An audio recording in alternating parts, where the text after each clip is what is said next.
And what I do is I travel a lot. And it's not necessarily that, where I go suddenly, I'll do a book about there necessarily. Sometimes it's just enough just to be somewhere different. When you're walking down your own street, you don't see it. You're just thinking about other stuff. But when you're walking down a brand new street, you're looking around, you're seeing this and you're seeing that. I did a book recently called The Legend of the Golden Snail.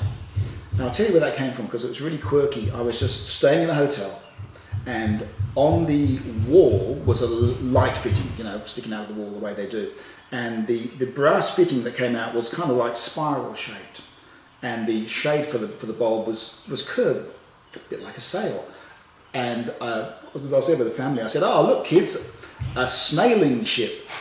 And they just rolled their eyes at your dad's joke, 3050. But I kind of thought it was kind of cute. And so I drew this little character, a little cartoon of a snail with sails, a snailing ship, and just put it away.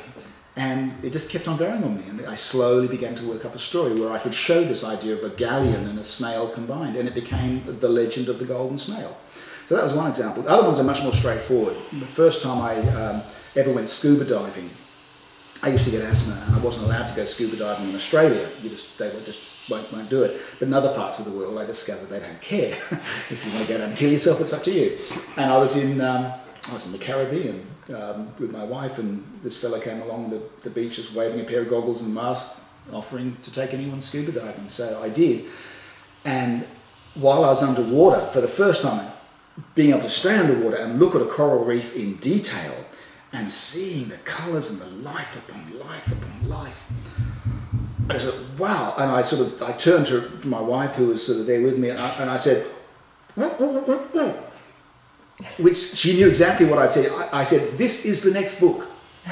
This is what," and as soon as we sort of came up and I got dry, I just started drawing, and it became The Sign of the Seahorse back in the 90s, which I did. So ideas come from unbelievable places sometimes. You just don't know when one's going to hit. You just got to be ready for it.